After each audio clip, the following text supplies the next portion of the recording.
সুপ্রভাত আমার প্রিয় পরিবার, আশা করছি সবাই খুব ভালো আছো। আমিও তোমাদের এত এত ভালোবাসা, এত এত আশীর্বাদে বেশ ভালো আছি। এখন বাজতে চলছে সকাল মোটামুটি প্রায় 9:30টার মতো। আর বাড়িতে কিষান এসেছে। হ্যাঁ, অনেক তপস্যার পর একটা বাড়িতে কিষান পাওয়া গেল, যিনি আমাদের বাড়িতে কাজ করবে। ভাত খাওয়ার কথা বলা হয়েছিল, কিন্তু ভাত খাবে না। মা এদিকে বাচ্ছে শাক, আর কিষানের সাথে সাথে তোমাদের দাদাভাই, বাবা, আর যে একজন কাজ করবে তিনিও আর কি মানে তিনজনে মিলে কাজ করবে আর কি। এই ঘরটাতে মাটি ফেলা হবে। অনেক ফোন করা হলো, তবু এখন নাকি মাটি পাওয়াই যাচ্ছে না। তো অনেক ভাবার পরে ভাবলাম যে আমাদের ওই ঘরে যে মাটিগুলো আছে, সেই মাটিগুলোই না হয় এখানে কাটা হোক। তো এদিকে তিনজনে মিলে লেগে পড়লো কাজে। মাটি কাটা দেখলে মনে হয় অনেকটাই সোজা বা অনেক সেরকম কোনো কষ্ট নেই, কিন্তু এই যে যে মাটিগুলো ঘাড়ে মানে মাথায় নিয়ে যায়, তার থেকে বেশি পরিশ্রম হয় কার বলো তো? যে কেটে দেয়। এই যে শক্ত শক্ত চাপাগুলো কেটে দিতে কিন্তু অনেক পরিশ্রম হয়। তো যাই হোক, আর ইনি যে কাজ করছে আমাদের বাড়ি থেকে সেরকম দূরে না। আর এনাকে আমরা মানে পাড়া প্রতিবেশী সবাই আর কি যার যেটা আর কি সম্বন্ধ হয়, সেরকম সম্বন্ধতে আমি ডাকি হচ্ছে কাকু করে আর কি, কাকু হবে আর কি। তো এই কাকু কিন্তু কথাও বলতে পারে না, কানেও শোনে না, ইশারার মাধ্যমে কথা বলতে হয়। তো সবাই আর কি এরকম ইশারার মাধ্যমেই সবাই ওনার সাথে কথা বলে। একটু কম বোঝে, তো যাই হোক, কম বুঝুক আর যাই হোক, কিন্তু ওনার পারিশ্রমিক তো ওনাকে দিতেই হবে। আর হ্যাঁ, ইনি কিন্তু কারো বাড়িতে খান না। হ্যাঁ, শুধু আমার বাড়িতে না, উনি পাড়ার যার বাড়িতেই কাজ করুক, উনি কারো বাড়িতে খান না। তো আমি দেখো রান্না তবুও করেছি, ওনার বউ এসে বলে গিয়েছিল যে এখানেই খান, কিন্তু তবুও খাইনি। দুপুরবেলাতে বাড়িতে গিয়ে খেয়ে এসছে। তো এদিকে আমি রান্না করেছিলাম বিনস ভাজা, ডাল, মাসকালাইয়ের ডাল। আমি না যখন বিয়ের পর তো আমি আমার মামা বাড়িতে সবাই মাসকালাইয়ের ডালে বলতো, এখানে এসে যখন বলে সবাই ঠাকুরি কালাই, আমি না পুরো কনফিউজ। আমি ঠাকুরি কালাইটা কী, ঠাকুরি কালাইটা কী? মানে আমাদের ওদিকে সবাই মাসের ডালই বলে। তো তারপরে মানে যখন ডালটা নিয়ে আসলো বাড়িতে কিনে বাজার থেকে, তখন ভাবলাম আরে এটা তো মাসের ডাল। তো বলে কি না, আমাদের এইখানে সবাই ঠাকুরের ডাল বলে, আর এই ডালটা দিয়ে ছ্যাঁকা খায়। তো ছ্যাঁকাও কিন্তু দারুণ টেস্ট হয়, যে একবার খেয়েছো সে জানো। তো যাই হোক, আজকে ডালই বানালাম, আর তার সাথে বিনস আর আলু ভাজা করেছি। আর এই ডালটা না খেলে সর্দি লাগে, মানে বাচ্চা থাকলে খাওয়া যায় না। তো আমি আমার দুই ছেলের জন্য নর্মাল মুসুর ডাল বানিয়েছি, এক কড়াই ডাল বানিয়েছি দেখো, কারণ ভেবেছিলাম যে খাবে উনি, কিন্তু তারপরে আর খাইনি। তো যাই হোক, কোনো ব্যাপার না, ডাল তো আর ফেলানো যাবে না। আজকে মানে রাত্রেও হয়ে যাবে, দরকার বলে ফ্রিজে রেখে দেবো, কালকেও খেতে পারবো। এই ডালগুলো এত ভালো যে সবাই আর কি আমাদের বাড়িতে সবাই পছন্দ করে আর কি।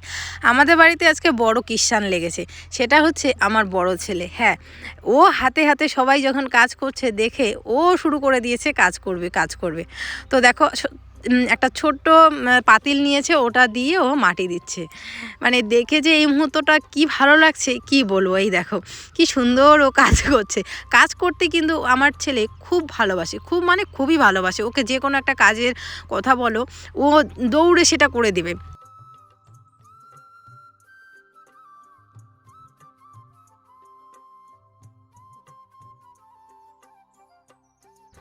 ছোটোর থেকে বাচ্চারা যে জিনিসটা পায় সেটার প্রতি তাদের আগ্রহটা বেশি, আর যেটা পায় না সেটার প্রতি কোনো আগ্রহই থাকে না। যেমন আমার বড় ছেলে ছোটোবেলা থেকেই কিন্তু নিজের দিদা দাদুর আদর ভালোবাসা কোনো দিনও পায়নি, মানে আমার নিজের যে আমাকে জন্ম দিয়েছে তার কথা বলছি। তো যার কারণে ওর যত আবদার, যত মানে খুনসুটি সব হচ্ছে আমার মামির সাথে। হ্যাঁ, আমার মামির সাথে। আমার মামিকে ফোন করে বলবে দিদুন আমার এটা লাগবে ওটা লাগবে। ও তো আর এখনও জানে না যে ওটা হচ্ছে আমার মামি। কিন্তু ও এত এত দিদুনের প্রতি আগ্রহ, মানে ওর দিদুন, ও দাদু, ওর মামা, মানে কি বলবো, মানে আমি সত্যি যখন ওদের তিনজনকে দেখে না আমার চোখে জল এসে যায়, যে এই ভালোবাসাটা যাতে সারা জীবনই থাকে। আর হ্যাঁ, ও নিজের দিদা দাদু না থাক নাই, এদেরকেই যাতে ওরা এইভাবে যেইভাবে এখন ভালোবাসছে, পরবর্তীতেও যখন বড় হয়ে সেরকমটাই যাতে ভালোবাসে। আর ওরাও সত্যি কথা বলতে, যেহেতু আমার প্রথম মানে আমার যত ভাগ্নিদের মধ্যে সবার প্রথম আমার বিয়ে হয়েছে, আমার বাচ্চা হয়েছে, আমার মাসিরা বলো, আমার দিদা বলো, আমার মামারা বলো, সবাই মানে আমার ছেলেকে খুব ভালোবাসে, খুব মানে খুবই ভালোবাসে। একটা শর্ট দিতে লাগতো এখন। হ্যাঁ হ্যাঁ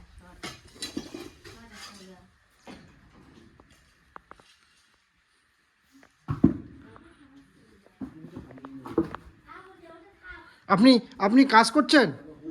আপনি কাজ করছেন? খাচ্ছেনও?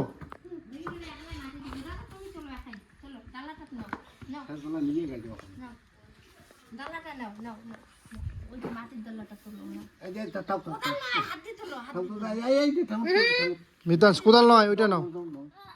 ডালাটা তোলো, ডালাটা তোলো, মাটির ডালাটা তোলো। ওলে ওলে বাবা রে, এই বাবাটা আমার, বাবারে হাল হাল, এই হাল, তুই দেখিস না বড় একটা জমি। অপ্প দাও গলায় লাগবে। গলায় লাগবে না।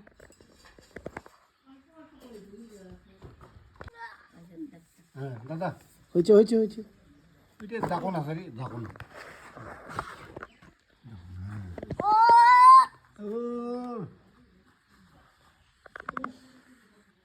ওলে বাবা রে,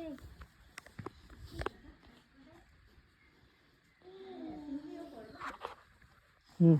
তুমি করতে পারো না।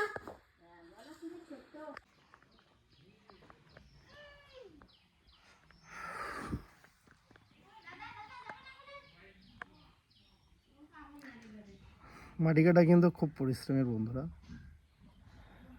আর নিজের কাজ করতেই হবে। আমার কাছে তো বেশি পরিশ্রম মনে হচ্ছে, কারণ আমি হঠাৎ করে এইসব কাজ করছি। নতুন বাড়ির কাজ, এই ঘরটা যেহেতু ওই ঘরে গেল, ওটাও একটা নতুনে মানে নতুনই বলা যায় একরকম, তাই না? তো মাটি কাটতেই হবে।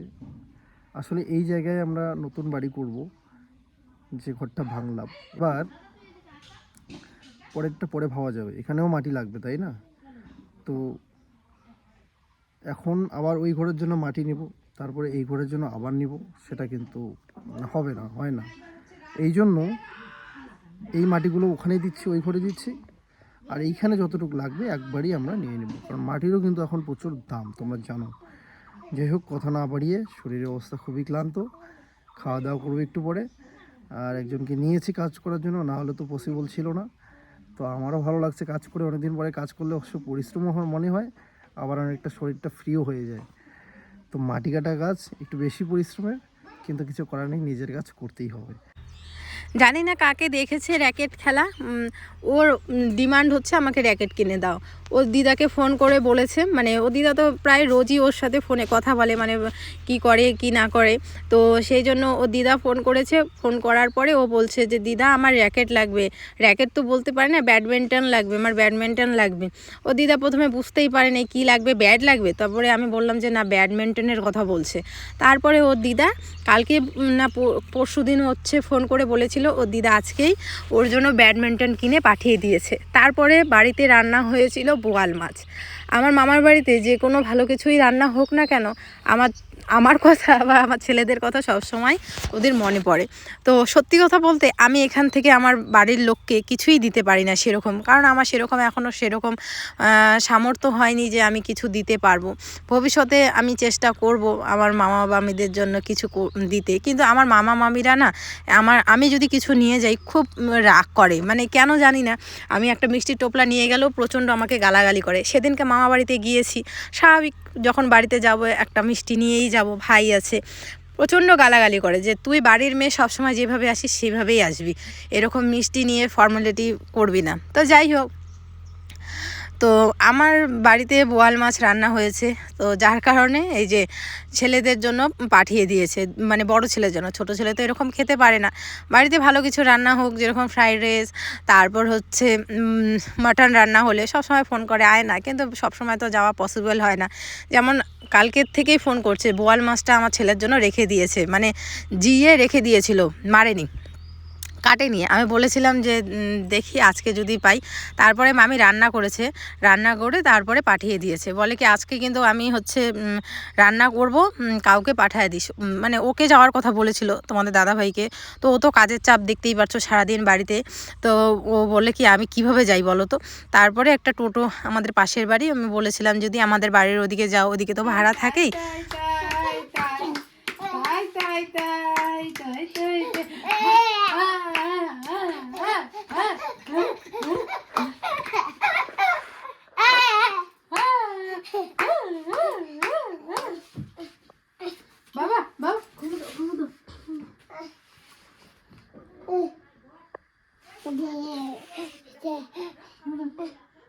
বাবা ঘুমো দাও, ঘুমো দাও, ঘুমো দাও, ঘুমো দাও, সুন্দর করে ঘুমো দেয়। আচ্ছা এখন ঘুমো দাও, ঘুমো দাও। আচ্ছা ঠিক আছে নিচ্ছি। হ্যাঁ ঘুমো দাও, ঘুমো দাও, তুমি ঘুমো দাও।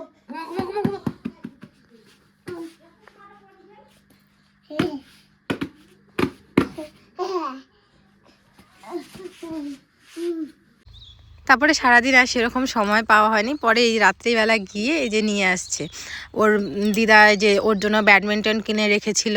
তারপর ওর মামার বাড়িতে যাওয়ার পরে ওর মামার গলায় দেখেছিল মাফলার, বলে কি আমাকে দাও মাফলার দাও, মাফলার দাও। তারপর ওর জন্য মাফলার, গা মোছার জন্য গামছা, তারপর তোমাদের দাদা ভাইয়ের জন্য একটা গেঞ্জি, এই সমস্ত কিছু পাঠিয়ে দিয়েছে। তো এটাই আর কি, ওর মামা মামির আমার মামা মামির প্রতি ওর দিদা দাদুর যেরকম, মানে দিদা দাদুকে মানুষ যেরকম ডিমান্ড করে, যা যা আবদার করে, সেরকমটাই ও আমার ছেলেও সেরকমটাই আবদার করে, সেরকমটাই ডিমান্ড করে। আর আমার মামা মামিও সত্যি বললাম না, অন্ধের মতো মানে ভালোবাসে, মানে খুবই ভালোবাসে। আমাদের বোনদের মধ্যে, দাদাদের মধ্যে সবার প্রথম আমার বিয়ে হয়েছে, বাচ্চা হয়েছে, আমার দাদারাও খুব ভালোবাসে, মামা মামা করে ডাকে ওকে। আর সব সময় বলে আসো এখানে আসো। আমার বড় যে দাদা আছে বড়দা, ওকে তো হিরো বলে ডাকে। তো যাই হোক, এই যে দেখো মাছের তেল দিয়ে তরকারি এগুলো পাঠিয়ে দিয়েছে। সন্ধ্যা হয়ে গেছে। আর বাড়ির কাজ তো কালকেই আমাদের ওই বাড়ির, মানে বাড়ির কাজ বলতে দেখো তো কী বলছি, ওই ঘরের কাজ কমপ্লিট, মানে শেষ।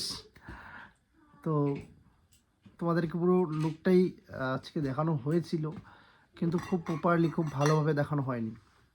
যাই হোক, দেখতেই তো পারবে আস্তে আস্তে। কিন্তু ওটা এরকম হচ্ছে কেন? তোমরা অনেকেই কমেন্ট করে বলছো যে তানিশ দা ভাই বা মিতুদি তোমরা কি করবে, মানে আমি কমেন্টটা দেখিনি, মিতু বলছিল যে অনেক কমেন্ট আসছিল যে আদৌ তোমরা পিলার দিয়ে দিবে নাকি এই খুঁটি দিয়ে যে ঘরটা দিলাম, আমি জানি না কলমের ঘর, আমি জানি না, এটা মিস্ত্রি ভালো বলতে পারবে। তো অনেকে নাকি কমেন্টও করেছে যে কলম দিয়ে তৈরি করবে নাকি পিলার দিয়ে, আমি বুঝতে পারলাম না যে কলম কোনটাকে বলে। তো পাকা বাড়ি মূলত এখন সবাই হচ্ছে পিলার দিয়েই করে, তবে এমনি পাকা বাড়ি করলে নর্মাল পিলার দেয়, এবং হচ্ছে আমি যতটুকু জানি, খুব বেশি জানি না। আর ছাদ দিলে বা যেগুলো হয় সেগুলোর টোটালি ফাউন্ডেশন বা সেটা আলাদা হয়, সেট আপটাই পুরো চেঞ্জ। রডের যে ব্যাপারটা সেটাও একটু বেশি এর লাগে, হ্যাঁ হ্যাঁ হ্যাঁ তাহলে দিই। আর নর্মাল পিলার দিয়ে এমনি পাকা বাড়ি করলে সেটার ক্ষেত্রে কম রড লাগে। তো বিষয় হচ্ছে যে তোমরা এটা অনেকেই কনফিউশন, আমার মনে হয় যে তোমরা অনেকেই কনফিউশন আছে যে আসলে আমরা কি করছি বাড়িতে, তোমরা অনেকেই বুঝতে পারছো না। ঘর দিব, ঘর নিয়ে কথা বলছি ভিডিওতে, কিন্তু তোমাদেরকে দেখাচ্ছি ওই পুরনো ঘরটাই ওই দেখি নিয়ে আমরা তৈরি করছি, বানাচ্ছি, খুঁটি দিয়ে বানাচ্ছি, আবার বলছি যে নতুন বাড়ি নতুন বাড়ি। বিষয়টা আমার মনে হয় একটু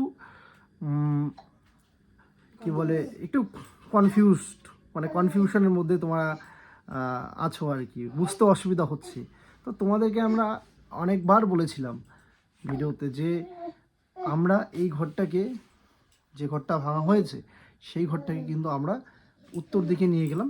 কারণ হচ্ছে যে এই ঘরটা যখন আমরা যখন নতুন বাড়ি এদিকেই শুরু করব, তাহলে আমাদের এই যে একটা সুন্দর ঘর, টিনের ঘর, এই ঘরটাকে আমরা ফেলে রাখবো? কারণ ওখানে অনেক টাকা খরচ করে ওই ঘরটা তোলা হয়েছে। তো এই ঘরটাকে আমি বুদ্ধি করে, আমার যেটা মাথায় আসলো যে আমি এই ঘরটাকে নিয়ে গিয়ে ওই যে আমাদের উত্তর সাইডে যে ফাঁকা জায়গা, যে ছোট ঘরটা ছিল, সেটাকে ভেঙে এই ঘরটা আমরা ওইখানে ওঠাবো। তো সেটা করতে গিয়ে বন্ধুরা জানো না যে এত টাকা খরচ হয় ঘরে হাত দিলে, এটা কিন্তু আমার ধারণার বাইরে ছিল।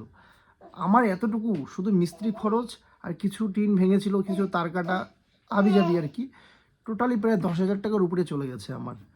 এতটুকু কাজে আমার 10,000 টাকার উপরে, মানে ধারণার বাইরে খরচ। আমি এখন ভয় পাচ্ছি যে আমি কি করব, মানে নতুন ঘরে হাত দিতে গেলে এত টাকা লাগে। পুরনো ঘর একটা ভাঙিয়ে ওইদিকে গিয়ে তুললাম, তাতেই 10,000 টাকা, সব কিছুই ছিল, শুধু টুকিটাকি জিনিস আর মিস্ত্রি খরচে। তো নতুন ঘরে যখন ধরবো তখন কতটা খরচ হবে, এইটা একটা, তো ভয় পেলে চলবে না। তোমরা অনেকেই খুশি হচ্ছ, অনেক কমেন্ট করছো যে আমরা খুব আনন্দিত, আমরা খুব খুশি তোমরা নতুন বাড়ি করছো। সবাই কম বেশি করেছে, এটাও আবার অনেকেই বলো। যাই হোক, সবার পরিস্থিতি তো আর সমান যায় না বন্ধুরা, এক একজনের পরিস্থিতি এক এক রকম, এক একজনের সংসার এক এক রকম। তো আমরা একটা আলাদা ইসেতেই যাচ্ছি, দুই ছেলেকে নিয়ে সারাদিন চলে যায়। সেই ক্ষেত্রে মিস্ত্রি, যে মিস্ত্রিকে নিয়ে আসে আমি সবসময় কী হচ্ছে, আমি যেটা করছি, আমি কিন্তু চুক্তি দিচ্ছি, মানে কন্ট্রাক্ট দিচ্ছি যে এই কাজটা করতে তোমরা কত নিবা। এই হচ্ছে বিষয়। যেমন আমার ঘরটা নিয়ে যাওয়া 6,000 টাকা ঠিক হয়েছিল, তারপরে তো আরও যা যা ম্যাটেরিয়ালস মানে টুকিটাকি লেগেছিলো, আমি টোটাল 10,000 টাকার উপরে চলে গেছে। কেন দিলাম আমি কন্ট্রাক্ট সেটাও বলি তোমাদেরকে দেখানো হয়েছে, শুধু আমরা চা খাইয়েছি, পান সুপারি দিয়েছি, ভাত কিন্তু খাওয়াইনি। কেন হয়নি? কারণ আমরা দুই ছেলেকে নিয়ে সারা দিন চলে যায়। সেক্ষেত্রে যদি আরও 3-4 জন মিস্ত্রি আসে, লেবার আসে, তাদেরকে খাওয়ানো কতটা ডিফিকাল্ট হবে, মিতুর ক্ষেত্রে, মার ক্ষেত্রেও। কারণ মাকে তো সারাদিন বাচ্চার পিছনে থাকতে হয়, মিতুকে সারাদিন সংসারের কাজে থাকতে হয়। এবার আমি যতটুকু থাকি ভিডিও করি, এদিক সেদিক হেল্প, টুকটাক বাজার যাওয়া, সব কিছু এগুলোও আমাকে করতে হচ্ছে। তো সেক্ষেত্রে একদম খুব কঠিন একটা ব্যাপার হবে খাওয়া দাওয়া করানো। সে তো ইচ্ছে করে যে একটা মানুষ সারাদিন কাজ করছে, তাকে একবেলা খাওয়ানো দরকার। আমরা যারা এদিকে গ্রামে থাকি আমরা খাওয়াই, কিন্তু এখন বাধ্য হয়ে আমি কন্ট্রাক্ট দিচ্ছি, সেক্ষেত্রে তুলনামূলকভাবে ওরা টাকাটা একটু বেশিই নেবে। তো যাই হোক, বিষয় আমি ক্লিয়ার করি যে আমরা ওইটা ঘরের কাজ ফাইনালি আজকে শেষ হলো, মানে কালকে শেষ হয়েছে। এখন আমরা কিন্তু কালকের থেকে প্রায় কালকে পরশু মোটামুটি আরও টুকিটাকি কিছু কাজ আছে, সেগুলো করে আমরা এই ঘরে আসবো। তার মানে কি, আমি দুটো ঘরই কিন্তু, হ্যাঁ, আমি দুটো ঘরে যে একবারে কাজ শুরু করতাম, এই যে ভেঙে নিয়ে যাওয়া ওই রকম করে রেখে এদিকে কাজ শুরু করে দিলাম, পুরো মাথা গন্ডগোল, কাজ করবে না।